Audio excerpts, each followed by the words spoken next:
নমস্কার, শুভ সকাল। আপনাদের সবাইকে স্বাগত জানিয়ে শুরু করছি আজকে নতুন ব্লগ। আশা করছি আপনারা সবাই যে যেখানে আছেন ভালো আছেন, সুস্থ আছেন। ঘড়িতে সময় এখন 7:16। ঘুম থেকে উঠে গেছি। আজকে আমরা একটা জায়গায় যাচ্ছি, সেই জন্যই তাড়াতাড়ি করে উঠেছি। উঠে দেখি মা উঠে যান কেন আগে, কিন্তু আমাদের ডাকেনি, কি জানি আজকে আমাদের নেওয়ার প্ল্যান নাই নাকি। তাড়াহুড়ো করে রেডি হয়েছি, বাবা বকাবকি শুরু করে দিয়েছে। তো আমি বোনা সবাই রেডি। দাদা যাচ্ছে না, প্রথমে তো বলেছিল দাদা যাবে কিন্তু যাচ্ছে না। ও প্রচণ্ড ঠান্ডাও লাগছে। আজকে টাইম দিয়েছিল 8টা, এখন 8:16 বাজে। এই যে বোনাও বের হয়ে গেছে। তো প্রেমা কাকা চলে এসেছে অটো নিয়ে, আর অটোতে 2 বস্তা চাল তুলে দিয়েছে। এই চালটা আমরা নিয়ে যাচ্ছি আমার মাসতুতো দাদার জন্য। যদিও রাখে তো দেব, না হলে জানি না কি করব। আমরা কোথায় চলে এসেছি, ওগুলো বাজারে চলে এসেছি মিষ্টি নিতে। এই দোকান থেকে আমরা সবসময় মিষ্টি নেই, কেউ না হচ্ছে। মামার বাড়ির ওইদিকে গেলেই এই দোকান থেকে আমাদের মিষ্টি নেওয়া হয়। আজকে তো মিষ্টি চেক করার জন্য সবাইকে খেতেও দিচ্ছিল, কিন্তু আমার একদম ইচ্ছে করছিল না, সেজন্য আমি আর মিষ্টি খাইনি। এসেই এখন ওরা মিষ্টি খাওয়া শুরু করেছে। হ্যাঁ, টেস্ট করলি নাকি? ও টেস্ট করে টাকা হলো, টাকা একটা মিঠু, একটু টাকা। বাড়ি থেকে বেরোনোর আগে রুটি খেয়ে বের হয়েছিলাম, তারপরও মামি রান্না করে রেখেছিল। এত কিছু রান্না করেছে, বাধ্য হয়ে আমি আর বোনা অল্প কয়েকটা করে খেয়েছি ভাত। আমরা এখন অন্য আরও একটা অটো নিয়েছি, কেননা আমাদের ওই অটোতে জায়গা হচ্ছিল না। আমরা অনেকেই যাচ্ছি, তাই না বল? আমি যাচ্ছি, দিদি যাচ্ছে, বড় মামা যাচ্ছে, বড় মামি যাচ্ছে, ছোট মামা যাচ্ছে, বৌদি যাচ্ছে, পুষ্পিতা যাচ্ছে, আমরা পরে বাবা যাচ্ছে, মা যাচ্ছে। তাই আমরা 2টা অটো করে যাচ্ছি। এটা একটু ছোট অটো আর ওইটা বড় অটো, যাতে আমরা সবাই সুন্দর করে বসে দিতে পারি, কষ্ট না হয়। এখন পুষ্পিতাও যাবে, ও এতক্ষণ রেডি হয়নি, এখন গিয়েছে।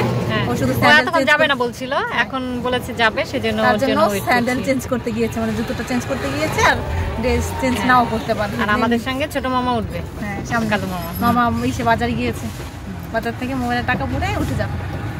সবাই চলে এসেছে আর আমরা যাত্রা শুরু করলাম। মামা সামনে বসেছেন। আর এই এলাকাগুলো আমার মামার বাড়ি এলাকায়, কিন্তু সব জায়গাগুলো না একই রকম। পূর্বাচল যে সিটি উপশহর হচ্ছে, সেই উপশহরে। আর এখানে দেখতে পেলাম একটা ব্রিজ, এই সেম ব্রিজটা আমার মামার বাড়ির কাছেও আছে। এরকম আরও ব্রিজ, মানে কয়েকটা ব্রিজই নাকি সেম একই রকম, একই প্যাটার্নের বানানো। মানে পূর্বাচলের আন্ডারে যতগুলো ব্রিজ আছে সবগুলো এইরকমই বানানো। এই ব্রিজটা পার হতে না হতে আরও একটা ব্রিজই দেখতে পেলাম, মানে 3টা ব্রিজ আমরা পার হয়েছি, সেম ছিল একই রকম। আর কিছুটা এগিয়ে গিয়ে দেখলাম প্রচুর নার্সারি, আর এত সুন্দর সুন্দর ফুল গাছ ছিল এখানে। আর আমি তো ফুল প্রেমী, ফুল পাগল আর কি, সেটা অনেকেই জানেন হয়তো। ফুল গাছগুলো দেখে আমি তো আত্মহারা হয়ে পড়েছিলাম। আমার ইচ্ছে করছিল যে নেমে কয়েকটা গাছ নিয়ে নিই, কিন্তু বাবা তো বকবে, সেজন্য আর নেওয়া হয়নি। এরপরে যে চলে এসেছি বিশ্ববিখ্যাত আলোচিত সেই 300 ফিট। আর এই জায়গাটাতে অনেক ছবি দেখেছি আমি ফেসবুকে, ইউটিউবেও দেখেছি অনেক ছবি। মানে এটা হচ্ছে ভাইরাল একটা জায়গা, মানে 300 ফিট জায়গা, অনেকেই তো চেনেন। চলে এসেছি, এসে আমরা রাস্তা চিনতে পারছি না। আমাদের অটোটা বহু বছর পরে এসেছি, আগে খুব আসতাম, এখন আর আসা হয় না।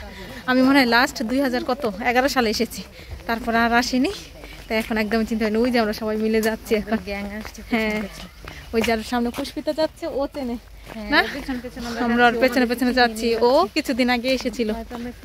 এই যে বহু বছর পর এলাম এই জায়গাটাতে। মন্দিরটা এই কি ঠাকুর রে, ভিতরে এখনো লক্ষ্মী ঠাকুর, একদম আবদ্ধ করে ফেলেছে। বহু বছর পরে এসছি এদিক দিয়া। আমরা রাস্তা চিনতেই পারছি না, বহু বছর পর এসছি, সেজন্য আমরা কিছুই চিনতে পারছি না। পুষ্পিতা আমাদের, এই যে পুষ্পিতা আমাদেরকে চিনিয়ে চিনিয়ে নিয়ে যাচ্ছে, তাই না পুষ্পি? আর ওর হাতে সে বাড়ি এসেই জানতে পারলাম ওনাদের এখানে যে শ্মশান কালী মন্দিরটা আছে, এখানে আজকে কালী পুজো হবে। আমরা একদমই জানতাম না, তারপর আজকে রাতেই নাকি পুজো হবে। আর এসে দেখি এখনো পর্যন্ত ঠাকুর বানানো হয়নি, ঠাকুর বানানোর কাজ এখনো চলছে। তো সেই ফাঁকে আমরা একটু ঠাকুর দেখে নিলাম। আর তো আসা হবে না কিনা জানি না। এরপর আমরা হচ্ছে ওখান থেকে চলে এসেছি দক্ষিণবাগে।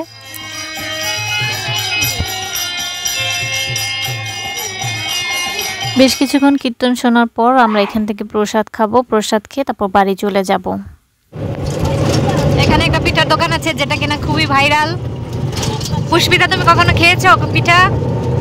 এই পুষ্পি খেয়েছো? খাওনি? এই যে শায়লা ঘর এই যে হ্যাঁ। আচ্ছা বাজে আমরা চলে যাচ্ছি, পুষ্পিতা চলে যাচ্ছে, বোনা চলে যাচ্ছে আর বৌদিও আছে, আমরা চলে যাচ্ছি। অটোটা নিয়ে এসেছিলাম সেই অটোতে মামা মামি যাচ্ছে।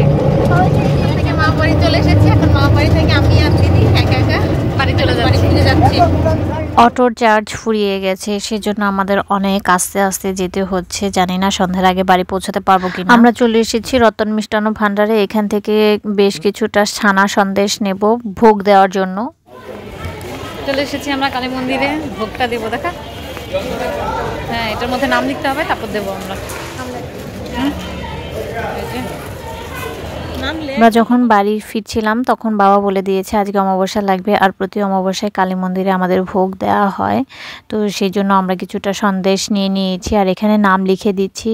আমার বাবার নাম বললেই বাবাকে চেনে, প্রতি অমাবস্যাতে যেহেতু আসে, কিন্তু আমাদেরকে তো চেনে না, সেজন্য বাবার নাম আর সঙ্গেতে বোনার নামও লিখে দিয়েছি। এরপরে হচ্ছে মন্দিরের দরজা খোলা ছিল, এখানে আমি প্রণাম করতে এসেছি ঠাকুরকে। আর পেছনে দেখতে পাচ্ছিলাম অনেকগুলো সরস্বতী ঠাকুর বানাচ্ছে। তো আমি বোনাকে বললাম চল আমরাও গিয়ে একটু ঠাকুরগুলো দেখে আসি। আমার মনে হচ্ছিল সবগুলো ঠাকুরই একই প্যাটার্নের, একই রকমের বানানো। তো এখনো বানাচ্ছে ওনারা, বানানোর কাজ এখনো শেষ হয়নি। আর সরস্বতী পুজো তো প্রায় চলে এসেছে, আমরা সেই সুযোগে একটুখানি ভিডিও করে নিলাম। চলে এসেছি বাড়ি, বাজে হচ্ছে 6:29। আরও আগেই আসতে পারতাম, কিন্তু আমাদের অটোতে চার্জ ছিল না বলে দেরি হয়েছে। আস্তে আস্তে এসছে আর মন্দিরে ভোগ দিয়ে আর দেরি করিনি। আর এখন প্রচণ্ড মাথা ব্যথা করছে, মুখ ফুক সব ধুয়ে এসেছি, তারপর মাথা ব্যথা করছে। এখন হালকা পাতলা কিছু খাবো, খেয়ে নিয়ে একটা নাপ ওষুধ খাবো। আজ সারাদিনে 1 গ্লাস মতো জলও খাওয়া হয়নি, যার কারণে ডিহাইড্রেশনে আমার মাথা ব্যথা করে। কোথাও গেলে আমি আর জল খেতে পারি না, শুরু হয় আর কি। তো আজকে এই ঘরেই শোবো, মার বাবা তো আসেনি, সেজন্য এই ঘরেই শোবো। আর এখন একটা নাপা ট্যাবলেট খাবো আগে। তো আজকে ভিডিওটা আমি এই পর্যন্ত রাখছি। যদি কিছু ভালো লেগে থাকে অবশ্যই লাইক কমেন্ট শেয়ার করতে ভুলবেন না। দেখা হচ্ছে আপনাদের সাথে পরবর্তী একটি নতুন ভিডিওতে। ততক্ষণ পর্যন্ত আপনারা ভালো থাকবেন, সুস্থ থাকবেন। টাটা, গুড নাইট, বাই। আবার যেন দেখা পাই।